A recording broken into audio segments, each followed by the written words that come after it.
The sun was bright, the air thick with laughter and music. A perfect afternoon at a luxury hotel pool, until a scream cut through the calm.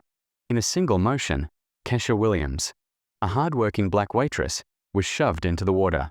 The splash echoed like a gunshot. Cameras were already out. Guests gasped, some laughed, and others just stared. And at the center of it all stood Victoria Ashford, a wealthy white guest, sipping her martini as if she had just done something glamorous. No one helped Kesha out. No one apologized. Instead, phones recorded her humiliation, turning her pain into entertainment. In that moment, Kesha's dignity was stripped away, in front of strangers who thought cruelty was a show. But what none of them knew was that this moment would change everything, because Kesha's husband was about to teach them a lesson no amount of money could erase. Kesha Williams had worked at the Ashford Grand Hotel for 3 years. She knew every corner of the property, the scent of jasmine in the lobby, the polished marble floors that reflected the golden chandeliers, and the way guests sometimes looked right through her as if she were part of the decor. But she carried herself with quiet pride. Her headband always neat, her smile soft but steady. She believed in hard work and respect, no matter how rarely it was returned. That afternoon, the pool deck glimmered under a ruthless summer sun. Guests lounged in designer swimsuits, their laughter echoing over the water. Kesha moved carefully between tables, balancing trays of cocktails and neatly folded towels. She was invisible, as usual, until she wasn't. Victoria Ashford, a platinum-haired woman draped in white linen and dripping with gold jewelry, watched Kesha approach with a slow, calculating smile. Known among the staff for her sharp tongue and sharper temper, Victoria was the kind of guest no one dared to cross.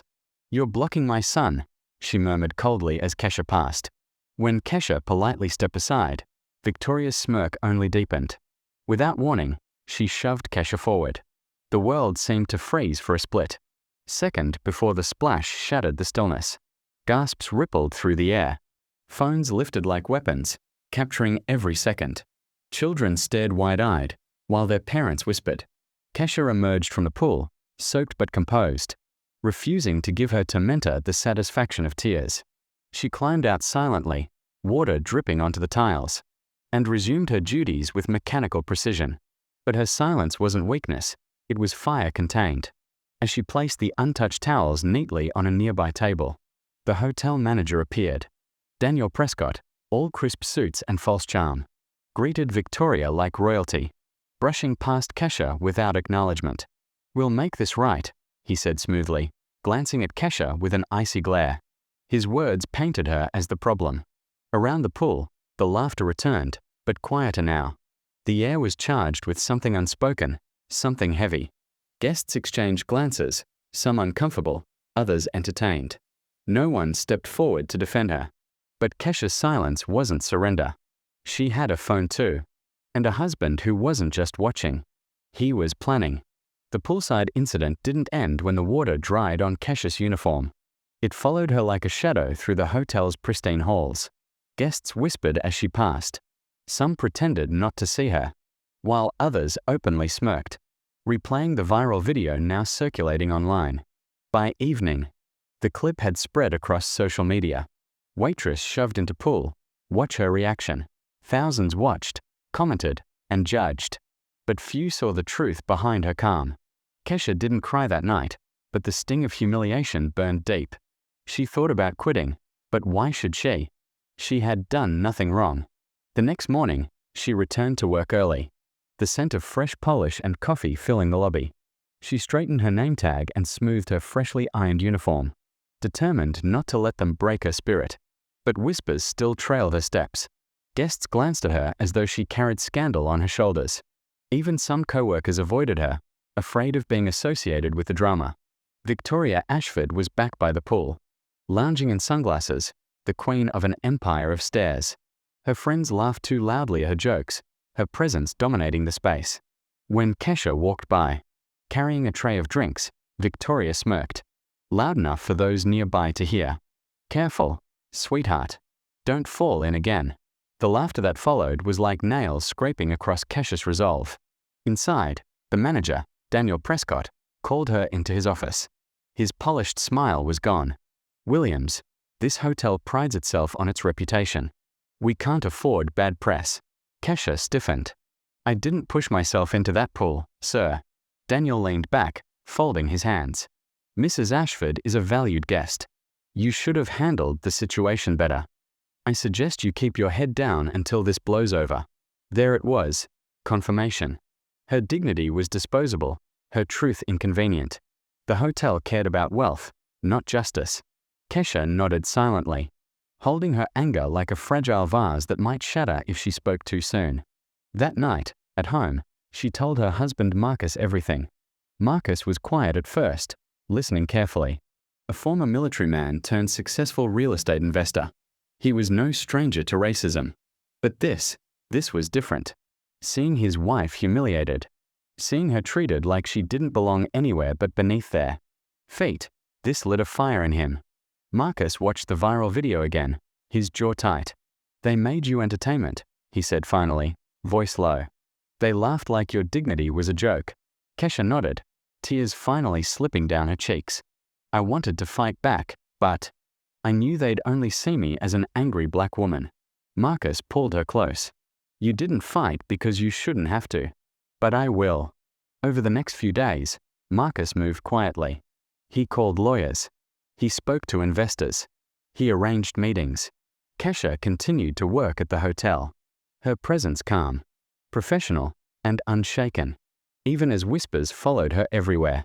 Victoria continued her smug reign at the pool, while Daniel remained indifferent, too comfortable in his position to recognize the storm coming.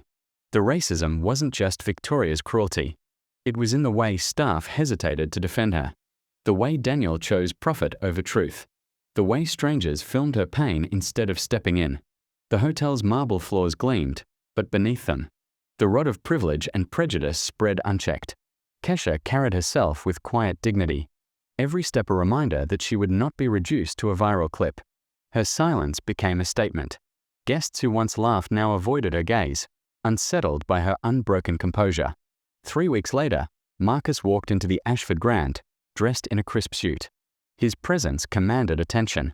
He carried himself with the confidence of someone who belonged in boardrooms, not back rooms. He requested a private meeting with Daniel. No one knew what was coming, but whispers followed Marcus through the lobby. Something about him unsettled even Victoria, who watched from a shaded cabana, her sunglasses sliding down just enough to see the man whose gaze burned with purpose. By sunset, papers were signed. The Ashford Grand Hotel had a new owner. But Marcus wasn't there for applause or revenge, not yet. He was there to rewrite the balance of power. And the people who had laughed, sneered, and stayed silent were about to learn what true dignity looked like when it rose above cruelty. The announcement came like thunder on a clear day.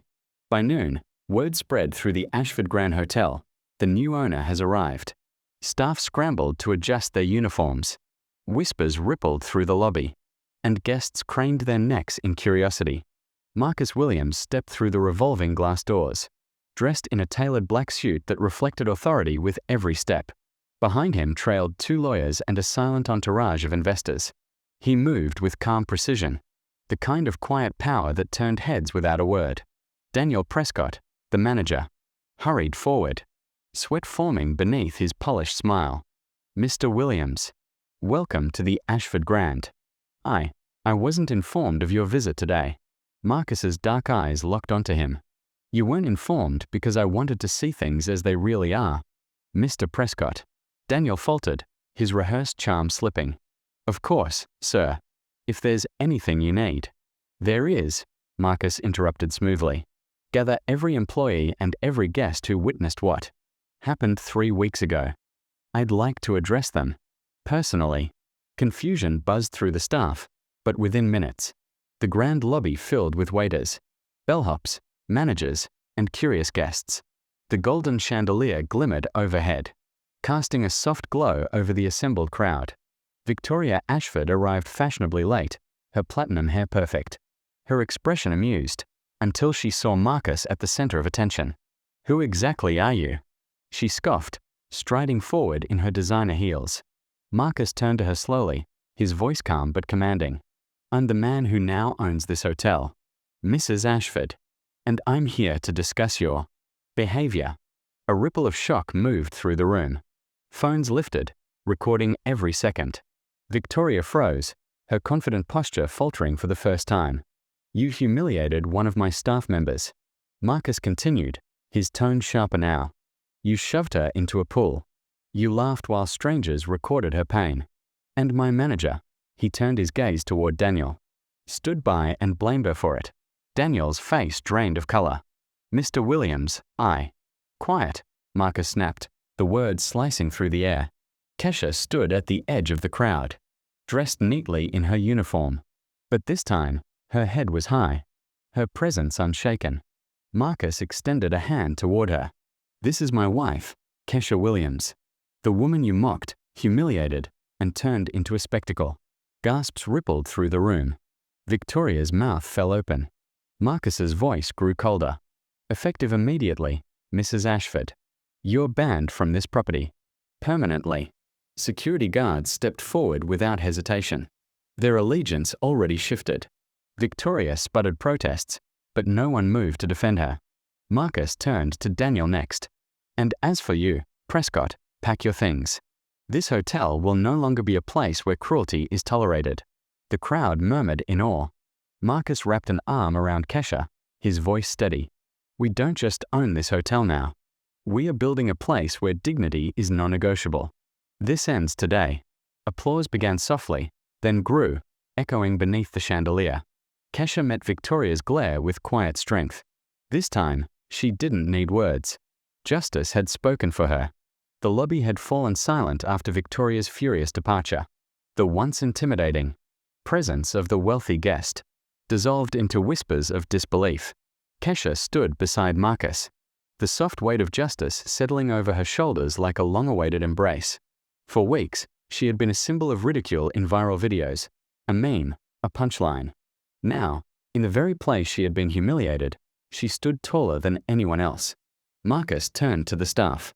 Every person working here deserves respect, he said firmly, his deep voice carrying across the grand space. From today forward, no one in this building will be treated like they're less than human. Not while I own it. A soft gasp came from one of the young waiters, tears gathering in his eyes. Thank you, sir, he whispered. Don't thank me, Marcus replied. Thank her. She reminded me that silence lets cruelty thrive. Kesha's hands trembled, not from fear, but from the overwhelming tide of emotions she'd held back for too long. She looked at her colleagues, many of whom had been forced to smile through insults and mistreatment.